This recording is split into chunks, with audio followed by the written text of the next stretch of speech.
Hey everybody, it's Thursday. And welcome to this week's edition of The Night Bite. I'm Josh. And I'm Emily. And thanks for joining us this evening.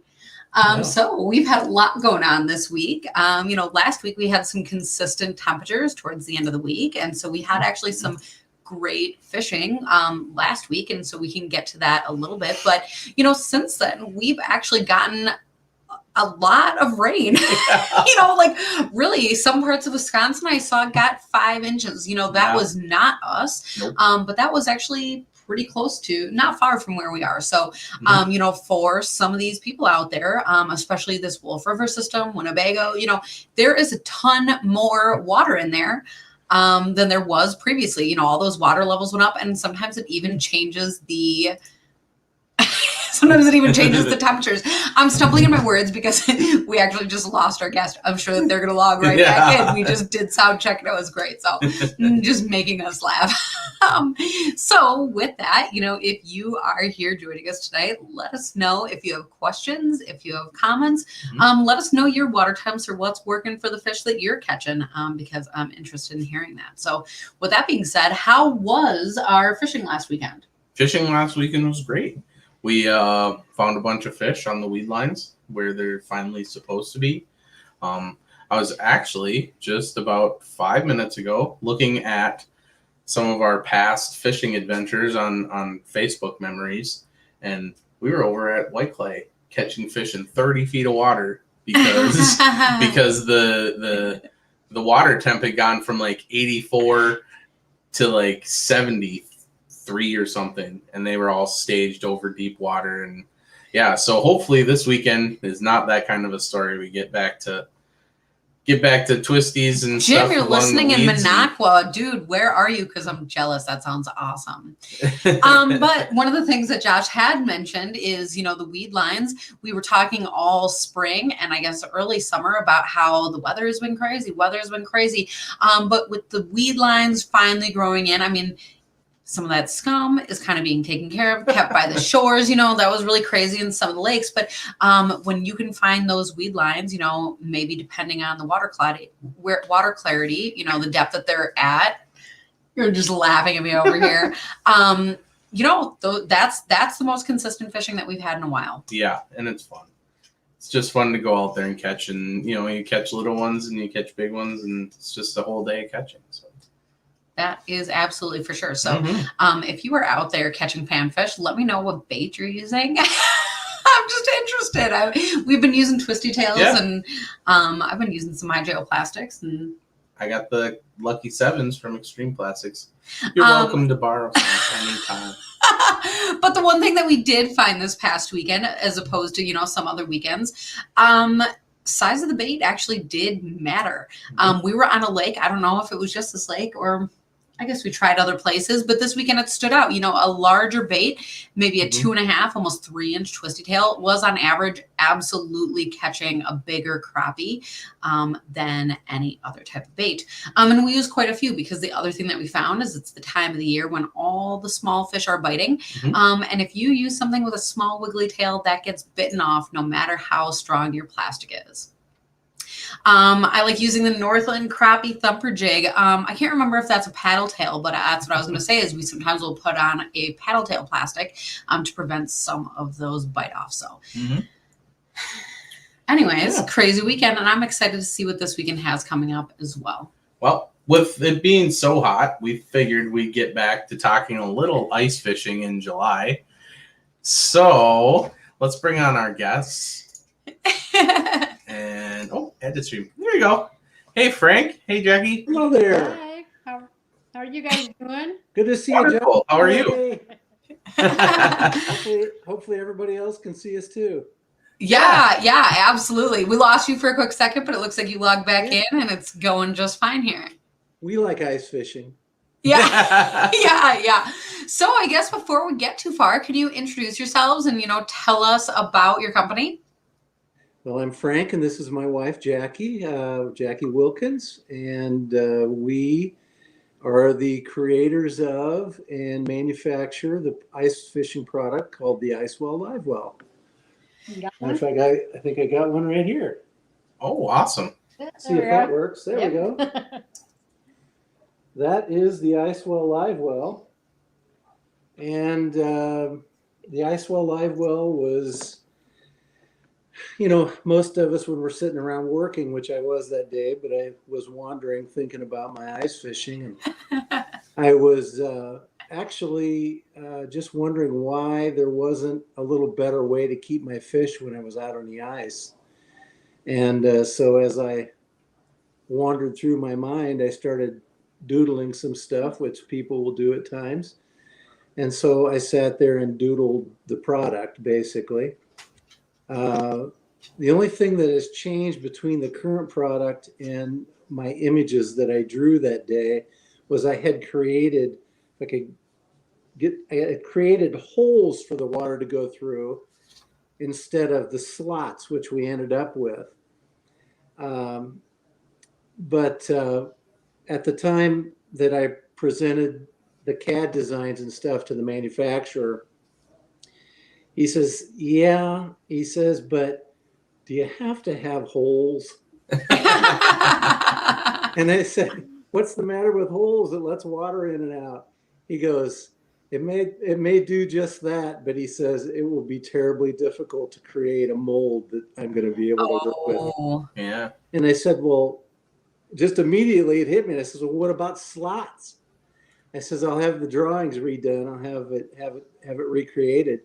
And it worked perfectly. That's awesome. He says, I can work with that. Yeah. That's awesome. So, I mean, I guess a really crazy question that I've never thought to ask, and I guess this is almost even before the whole Livewell, but, there's a lot of people that have been in your position, like thinking of different products while they're at work, doodling them around on different notebooks or papers or whatever. Do you have tips for somebody who's out there that has ideas of their own? You need a very trustworthy, pushy wife. Oh.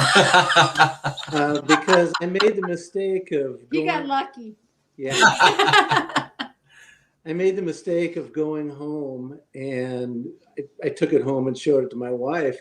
And I'm sure that every person that is here watching you tonight are gear junkies and lures, everything. And that's the way I was, and I still kind of am. And when I'm thinking of why isn't there a little better way to keep my fish when I'm out ice fishing, everybody knows that there is currently a product out there, but it's a mesh. It works. I mean, I'm sure it's done well for the company that has that. But I was thinking it's wet. It gets slimy. It's got a zipper. It can tear. And I had one, and the results was that. So I'm thinking of something that I can auger a hole. It's more or less pliable, durable, looks beautiful, which it does. Blue has been my favorite color my whole life, so it had to be that, unfortunately. But we progressed with it, and then she double dog dare me to go further. Well, I said, you're going to wonder. You're always going to wonder unless you go ahead and do this. Which, yeah, you would. See, it was a double dog dare. Yeah. First, and I'm like, well, that makes sense. Why isn't there one of these out there already? Are you sure there isn't one? The next step was to go to a patent attorney, and actually we went through LegalZoom, and they had specialists in filing patents, which they had a sporting goods specialist, hunting, fishing, stuff like that. And I had, of course, you're about $350 an hour, but I'm talking with this attorney, and he goes, well, what makes you think that there isn't something like this out there? And I said, well, for one reason, I've done a search online. I can't find anything. And I'm a gear junkie. If it was something like this was out there, I'd find it. He'd have. And so this is the response of the attorney, a big laugh. Ah. And so I wasn't too pleased and wasn't very positive about it at the time. But he says, well, this is what it's going to cost you to find out if there's something like that out there. And so we went ahead with it. He did his own official search. And a couple of weeks later, I got a phone call back and he says, you know, you told me that there was nothing like that out there, right? And I said, well, not that I could find. And he goes, well, I think you're right. He goes, there really isn't anything like it. And he said, I think your chances of, if you go forward to try and get a patent on it, which we did. Actually, we got the patent right Ta-da! here. Oh, that's awesome. And it was approved. There we go. That's It was beautiful. approved actually Isn't that just a few months ago. But here's like a page it shows out of it. Oh my. Oh, cool. There's lots of different, you know, it's probably 15, 20 pages deep, but it's completely chock full of The drawings. and everything. everything about the product.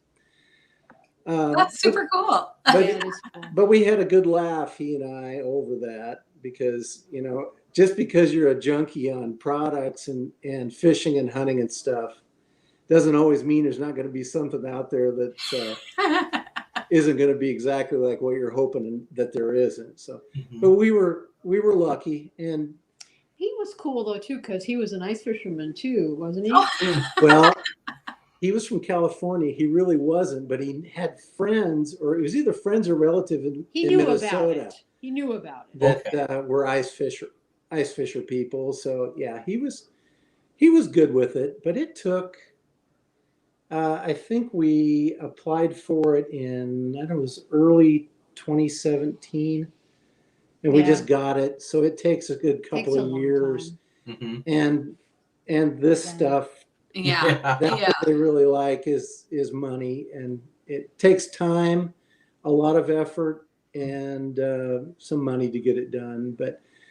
And you know, it's like the business is still in its infancy stages. It's been pretty widely accepted, the product. It's a good product.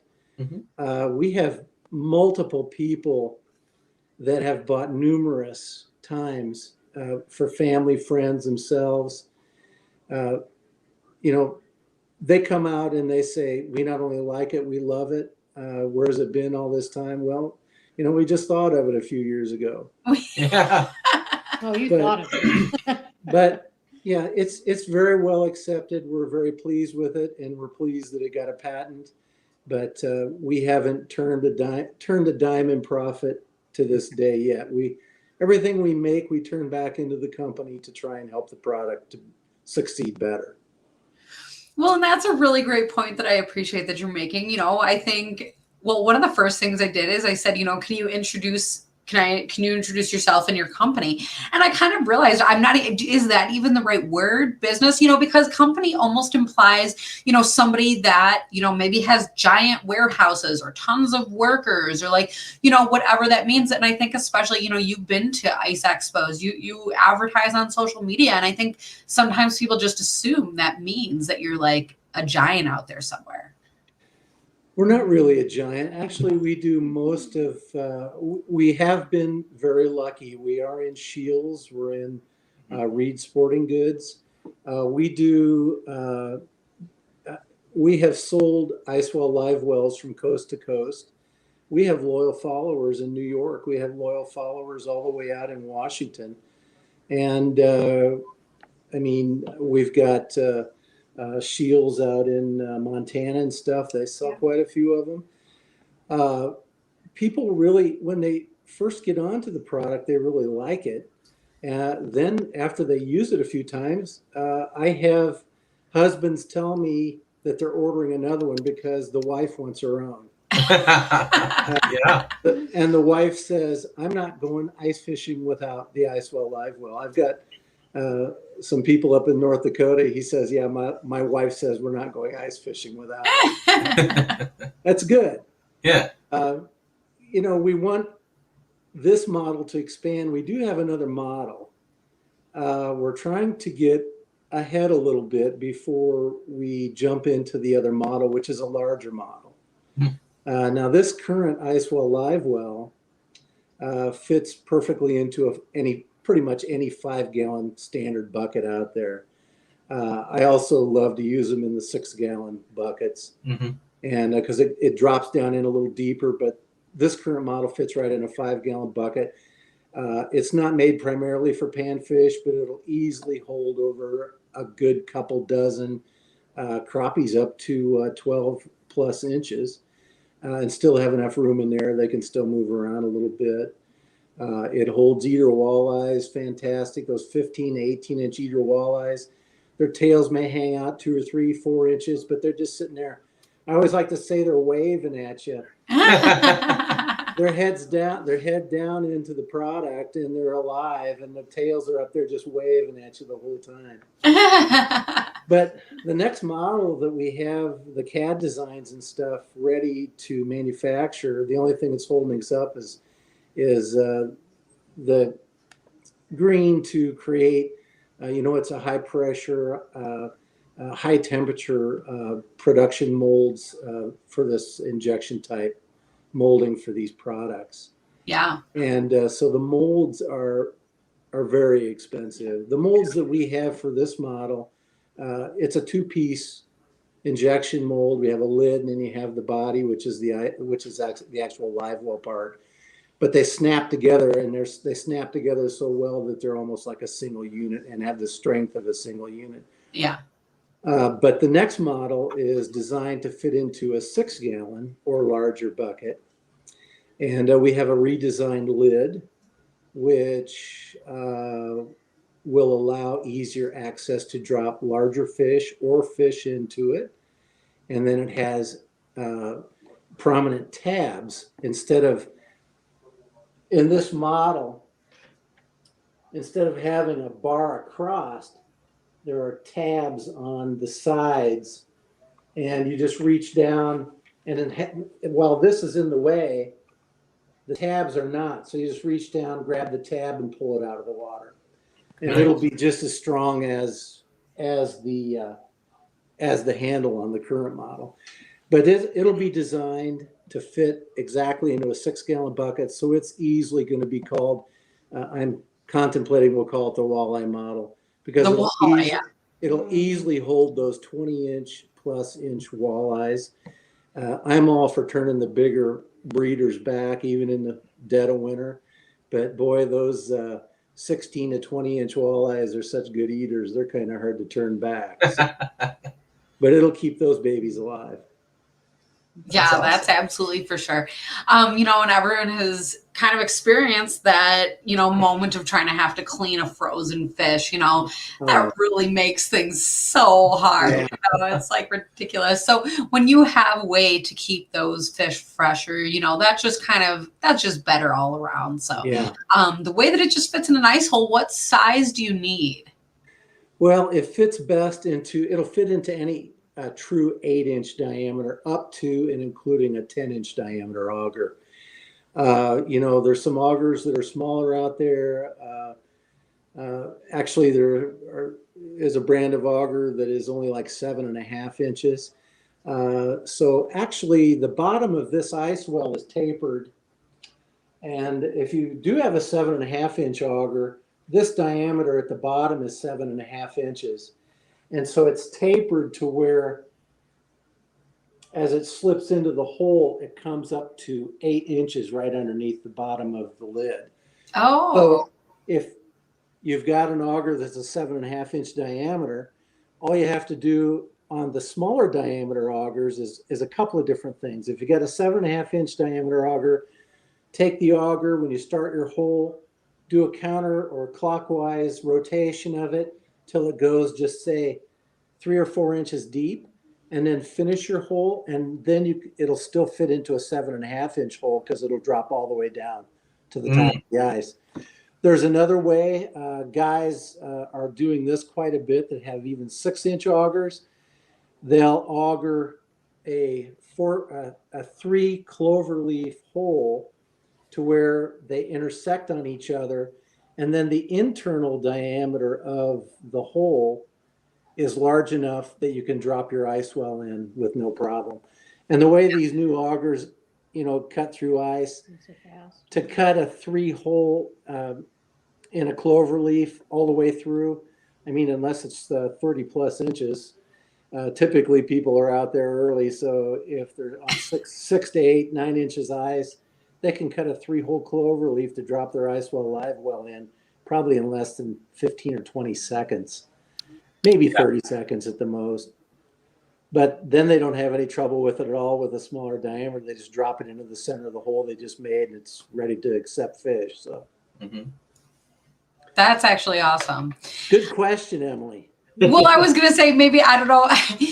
How about this one? On your next model, you should put like a little counter so I remember how many fish I put in there. Oh, No, that sounds like a design nightmare. I'm totally kidding. I'll tell you, I've had that suggested a lot of times. I'd have to have it. I couldn't have it built directly into it. You'd have to buy those and snap it in somehow. Oh, right. And there's a lot of guys. If I had thought of the first idea, they say you should have put a measurement across the lid so that you could measure. And in a lot of places, of course, there's limits on size of fish you can take. Yeah. Crappies, a lot of places, some are they have to be over 10 inches. But if you got a 12 to a 14 or 15 inch crappie, I think that would span across the lid. And who wouldn't want to take a measurement on a good 14.5-inch black crappie and take a picture of it to post on the websites? Right. Yeah. Oh my goodness. That's cool. Well, and that's, I guess, one of the funny things about the shows and the expos, you've been there, you've talked to tons of people. And that is the funny thing, is that everyone has an opinion or an option or a suggestion. Oh, I haven't written them down, but I can give you a couple off the tops of my head. And one of the best I love the most is the guy that'll just say, I'm going to go home and drill holes in a 5-gallon bucket and do the same thing. I say, God bless you. Get after it. Good luck. I find a hole that a 5-gallon bucket will fit through, because that's going to be a big hole. It's like, whoa. And then, of course, there's a lot of people, and I don't advocate doing this, but there's a lot of people that will take their auger and they'll drill like consecutive holes in a line, maybe even double wide, and then they'll break through the bottom and allow that to fill with water and throw their fish in. After they leave, Oh yeah, and the snow hits, and people are going across the ice on their 4-wheelers, their snowmobiles, even their trucks, and they drop into those holes, it's just not a good idea. Mm-hmm. yeah. Well, especially if you're in a public place, if there's kids around playing, you just to have somebody to fall into that, to slip into that, just to get that wet, that's something that really can impede somebody else's whole day. And I've been honestly one of those people who's made one of those little live wells before. But one of the things I noticed is I fished not long after that. And kind of sometimes it stays like that for a really long time. Yeah. I mean, sometimes you get that deep freeze of a night and it does kind of patch over, but sometimes it doesn't. And so to kind of be aware of that is really, really important. Yeah. Again, especially if it's towards that thaw season where you might be creating like a big hole in your fishing spot. Yeah.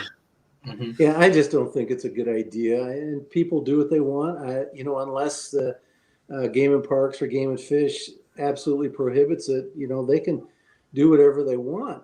Mm-hmm. And the same goes for their bag limits every day. We see a lot of posts where people are going out every day. There may be possession limits at home, but if Game and Fish has a daily bag limit, it doesn't make any difference if they love to eat 7-inch crappies.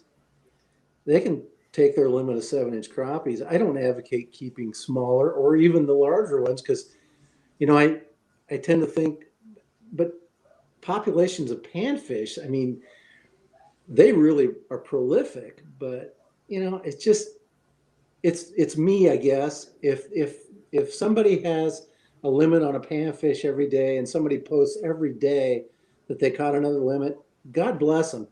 It's not up to me to police, or I don't think anybody really should police people if they're within the boundaries of the law. Yeah. Well, if there is somebody pulling a limit every single day, then I'm interested in what that bait is. Because I'll tell you what, fish do get finicky sometimes. So who knows? And those that are catching those fish every day, if there's limits on you can keep, I don't want the game warden to come knocking on my door after about 10 posts. That's for sure. Yeah. So quick here in the comments, we have a few people who've been checking in to say hi to you. Jim, Theopolis Power. Hey, you bet. And then we also have another second Jim. Jim Norris. I shouldn't call you second Jim. Norris, you betcha. Hi, Frank. Put me on a list for the new design. Great product. He uses the cloverleaf pattern with the 6-inch auger all the time. It works great. So it's actually really excellent to hear. Thank you, Jim. Yeah. And I do want to say this, we've been so fortunate. We do a lot of our stuff on Facebook. We've got a Facebook site, IceWellLivewell.com. If anybody's seen our product, that's our website, but they can buy our product off of that.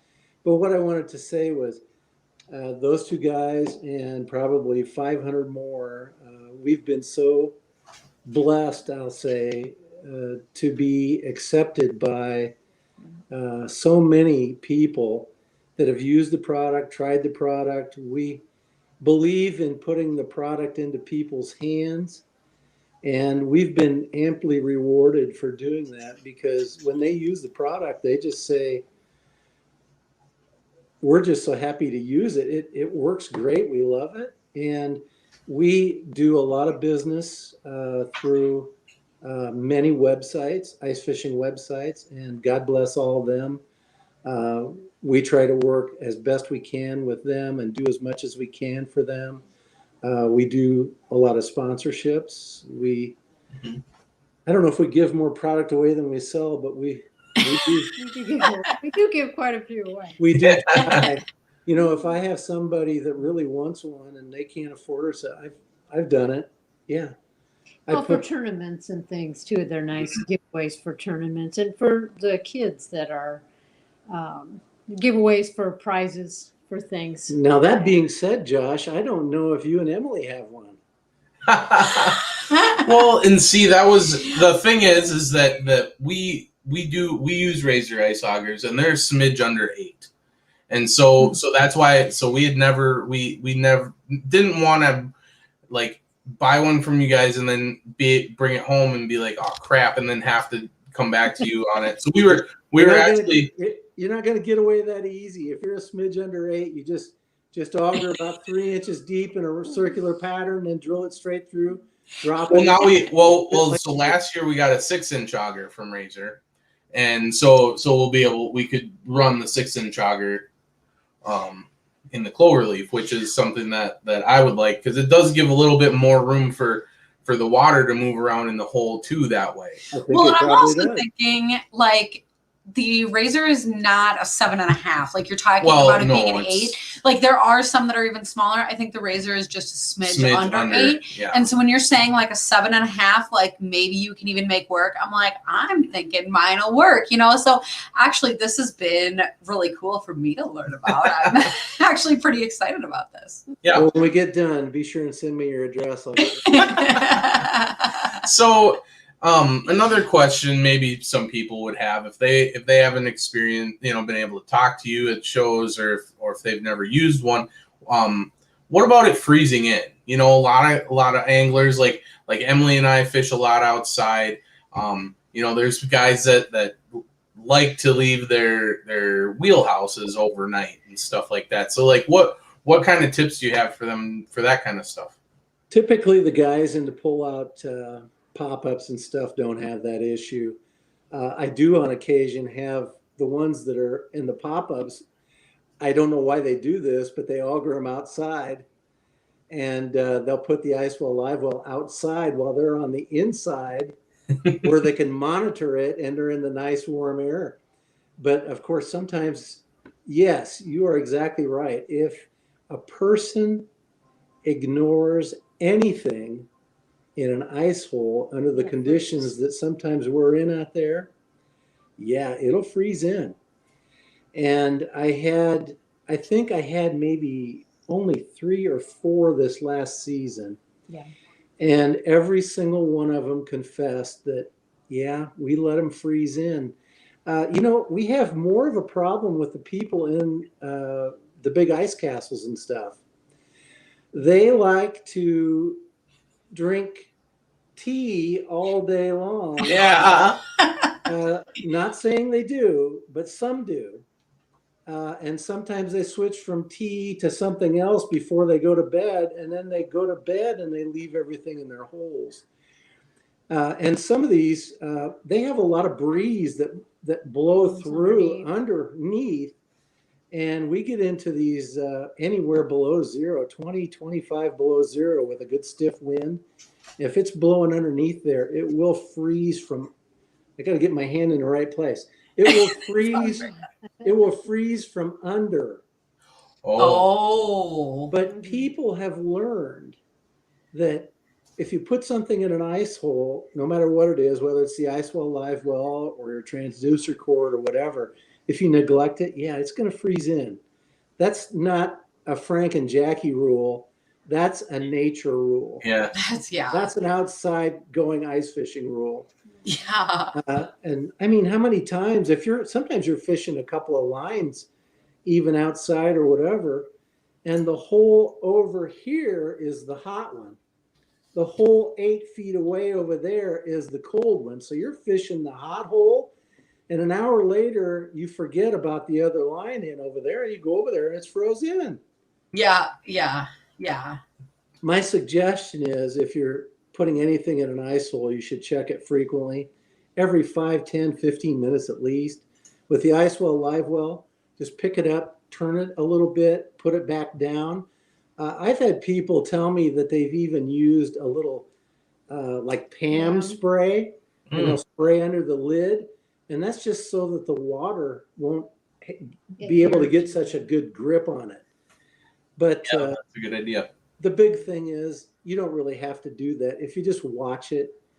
And if you're in conditions that it's terrible and you can't keep it from freezing in, pull it out of the hole, put a little water in it, and put it in your bucket so that it's already in your bucket so you can transport your fish home. It's just that easy. You don't have to ruin anything because of extreme cold temperatures. Just be aware of what's going on.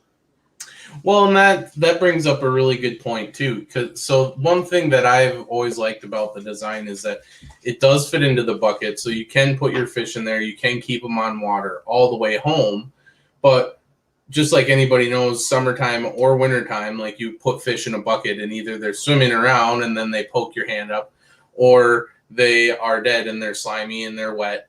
But this way you can pull them all out and it's like a strainer. So they're out of the water, and then you can put them on your fillet table and pull them out of the IceWell Livewell, and they're not flopping all over the table.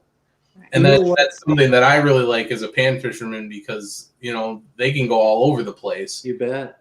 There's been another benefit of the IceWell Livewell that I never realized till after I started using it, and others started telling me about it.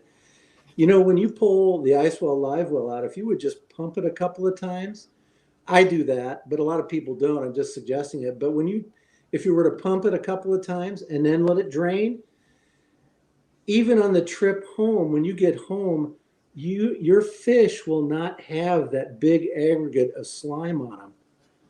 They just don't have time to create it. Mm-hmm. If you throw them in a bucket, let's say you even allow them to freeze, and my gosh, when they get done freezing, they're just absolutely slimed terrible. Yeah. One thing you'll notice about using the IceWell Livewell, the fish don't accumulate the slime. Right. Makes it so much easier. Clean up and cleaning the fish also. Yeah, it really does a good job with that. I love that idea. Mm-hmm. That's honestly, that's great. When you are ice fishing, you can do that right at the hole. Yeah. I mean, even if you're in summer, especially if you're the kind of person you have a dock, put that live well right in that 5-gallon bucket. You can, put some water right in there. But to have that ability, you could spray it off with a hose or something outside. Do that right over your garden. That's like kind of a win-win situation. But what a fabulous way to start that cleaning process is with a fish that is not gross. And at some of the shows, I would take mine that I've used for over 2 years, and people say, well, how do they wear? And so I reached down and I grabbed mine that I've used for 2 seasons, and I show them. I said, well, one thing, the manufacturer said, maybe you should change this a little bit. And I said, why? He goes, well, the things really aren't going to wear out. And I'm going, well, it's a good made in the USA product. Shouldn't we be making stuff to where it's durable and long lasting, actually works? Yeah. That's what we think. So I show them my used one and they go, wow, I'll take one. There's so many times where they'll come up and talk. And you guys have been there and seen our booth before. Usually we've got a revolving crowd of people, revolving slideshow. Yeah. Oh, yeah. And so people will come up and talk to me, and I says, there's a lot of that stuff that you'll see very well in that slideshow. They'll take a step over and they'll look at this and they'll sit there and they'll watch it for about 5 minutes, and they'll just go, I'll take one, or I'll take three. That's actually awesome. It just does such a good job of selling itself when the people see how it's used and how it works. It just is. I've had so many people tell me it's such a simple, simplistic thing. Why hasn't there been something like it before? And I said, well, good for me, there wasn't. Well, and for the number of times when we've been able to stop and talk with you at shows, and like I'm a lot like you. Like I'm a gearhead. Emily's a gearhead. I'm more of a tinkerer. So in the last couple of years, I've been teaching myself CAD. I got machinists for family members, so I bounce ideas off of them and that kind of stuff. But I look at products like yours, and for one, it's a good product because it's simple.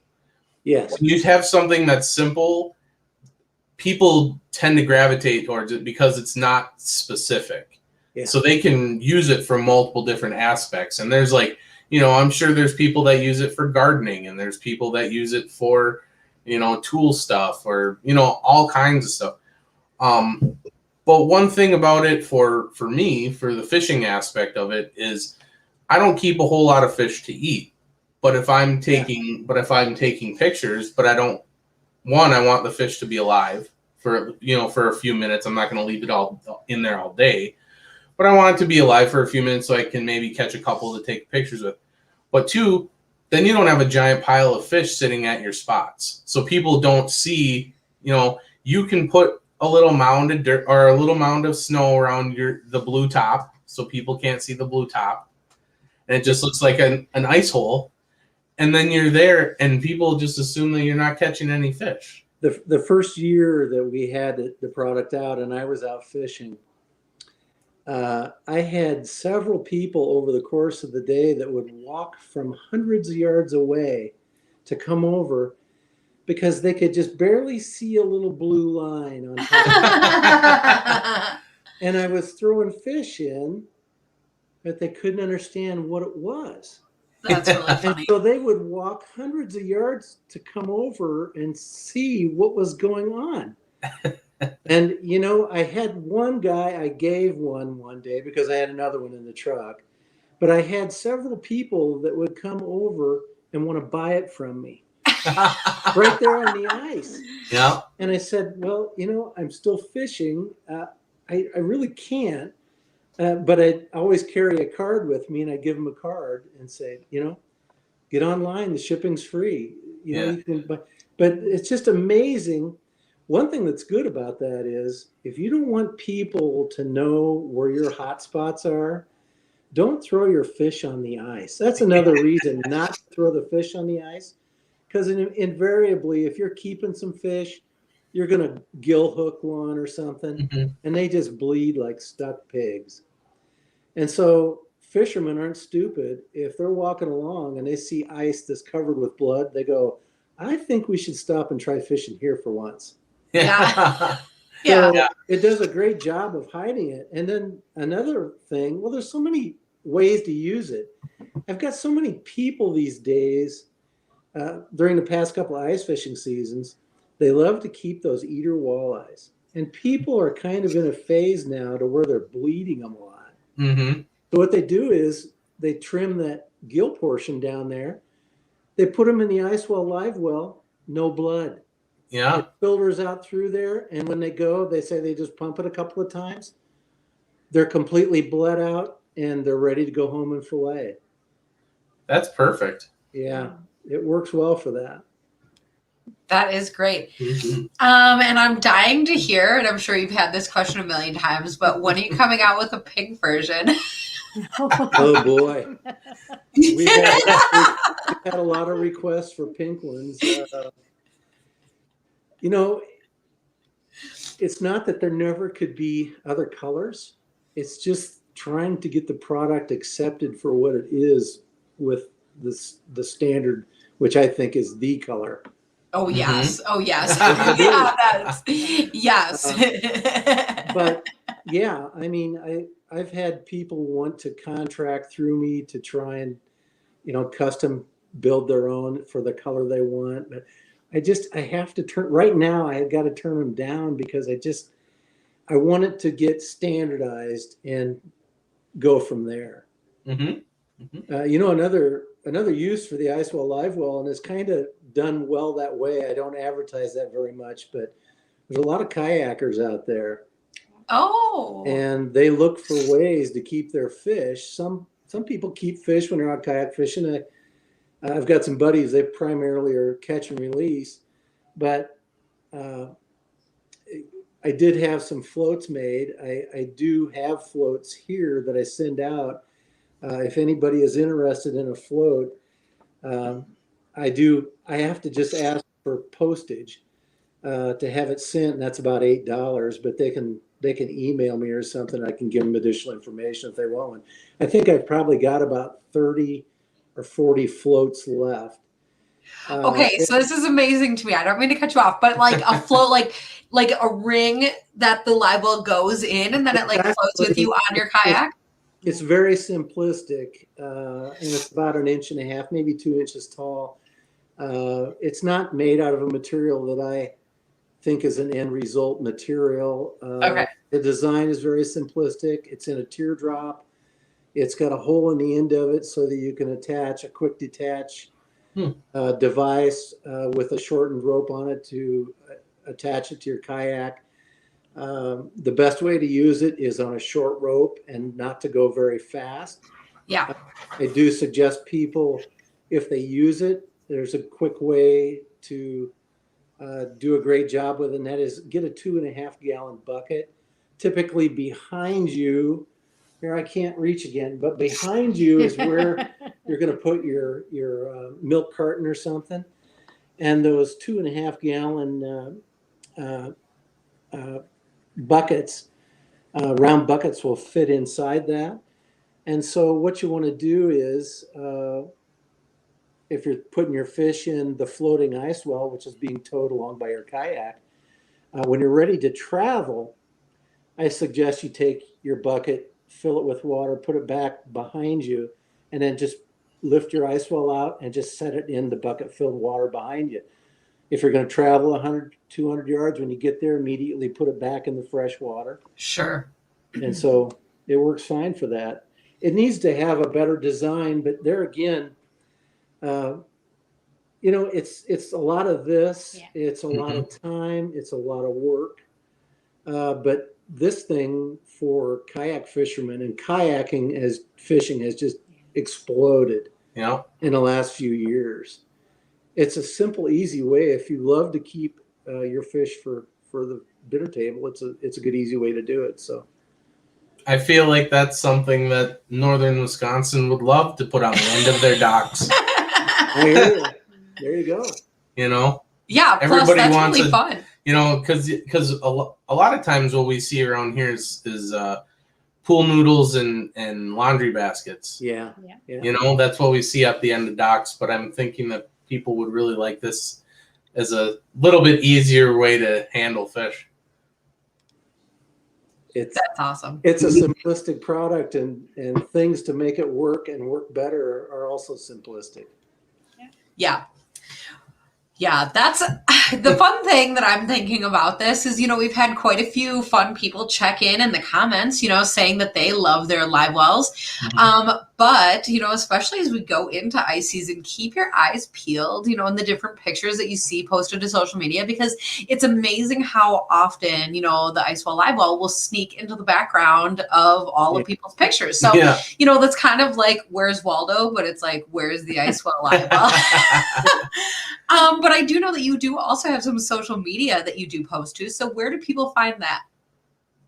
Well, we've got actually we have postings by a great group, that a couple of guys that we met when we were down at ICAST, and that's Steve and Keith Worrell from Outdoors First Media, and they're in Rhinelander, Wisconsin. And they do visual promotions and stuff for a lot of companies, a lot of very well-known companies. And they do an absolute fantastic job of getting the IceWell Livewell out in front of people. At least they post at least once nationally or twice a week. Nice. And then, as before I had said, we do a lot with the ice fishing websites and stuff. At that point, I generally do the direct posting through the IceWell websites myself. Jackie always wants to do it, but Just can't get a turn. I don't but yeah, we do have a fairly good following. If you want to go to our website, icewelllivewell.com, and like us, that would be great. Leave comments. The only thing is, I wish personally that we could do it a little better. We're not techies. No. Right. And Not me. That's why I have him.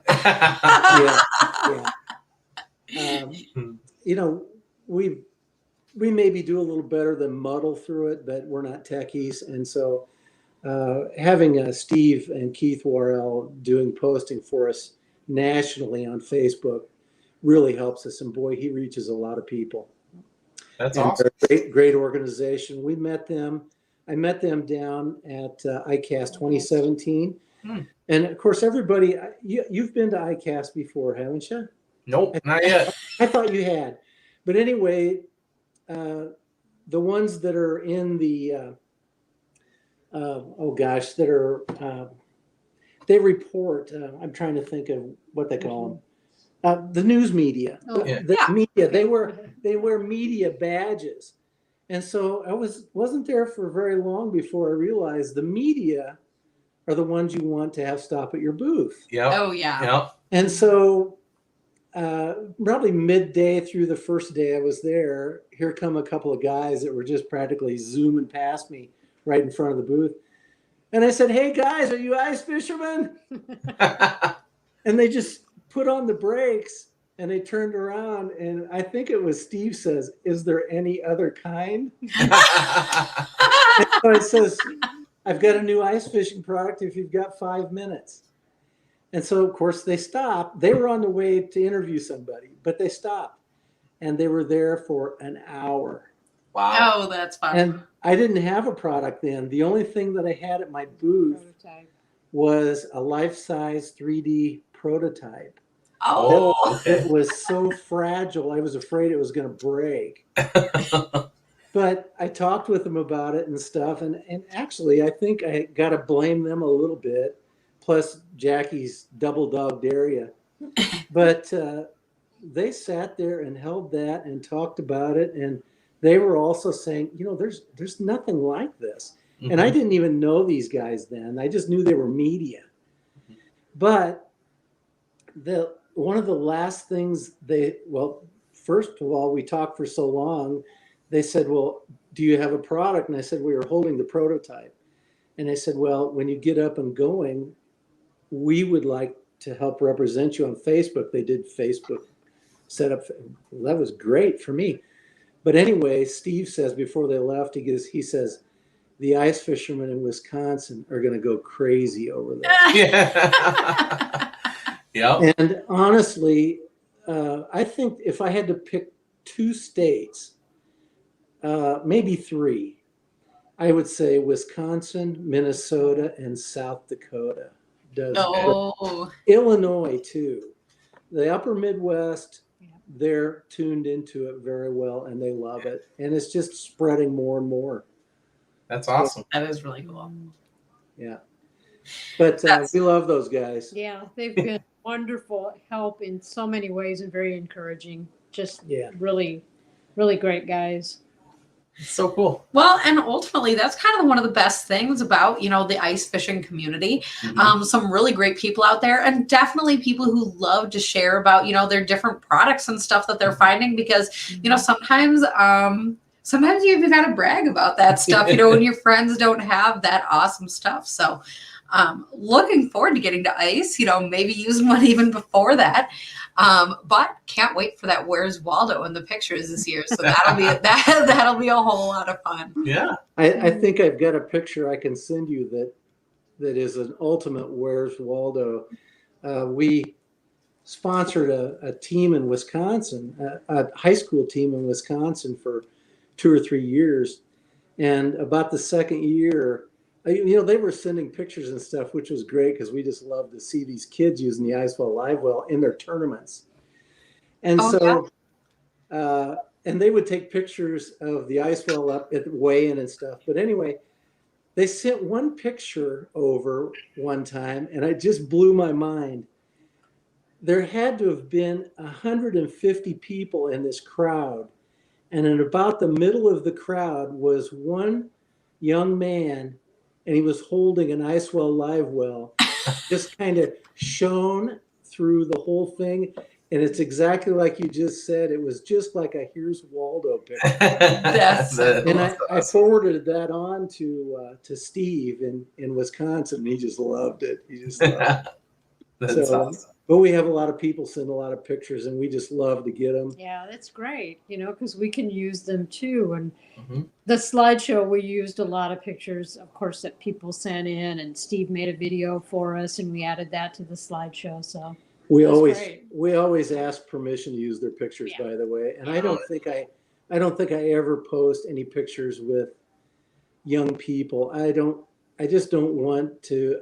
Adults are different. Youngsters, we'll always protect them. Yeah. I don't care. If their parents want their picture on Facebook, that's entirely up to them. But Right.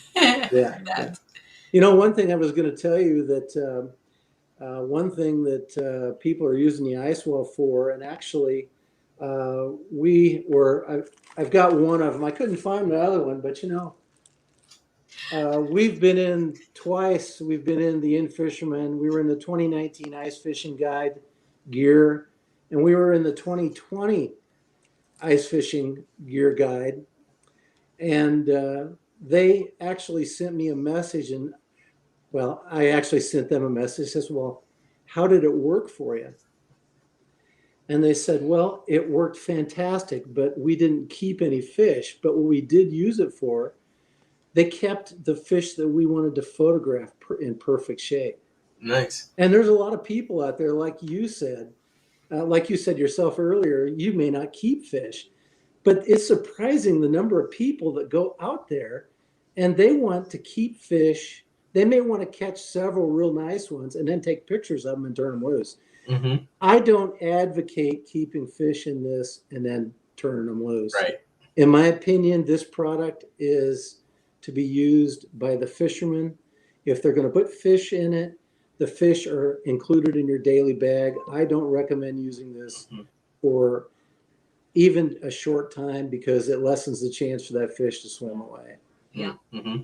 But if you're wanting to photograph a great fish, you got to have a little minute or two to get your camera ready. Yeah. So I'd much rather see it be in our IceWell Livewell than flopping on the ice. Right. Oh yeah, that's Right. absolutely true. Yeah. Good point. That's cool. Well, we have some few more people that are checking in, loving their IceWell live wells. Awesome. That's awesome. Love hearing about that. Agree. And looking forward to the winter. So again, if you're one of those people that does not have them, IceWellLivewell.com. And other than that, for the people at home, thank you guys for spending time with us. Mhm. And to you guys as well, thank you for being here to talk thanks. about your live wells. Well, thank you so much, Thank Josh and you. Emily. Crappie Junction is a great way to get a lot of great information, meet a lot of wonderful people that are in the business. You guys are wonderful. I want Oh to my goodness, thank you. I want to thank again all the support that we get out there from everybody that buys our product, looks at our website posts, and especially to all of the wonderful ice fishing groups that we belong to and support us, and then we also support them. That's awesome. That's absolutely, could not have said that better. Mhm. So with that, I guess to all of you at home, looking forward to next week's edition of The Night Bite. Night, everybody. Thanks, guys.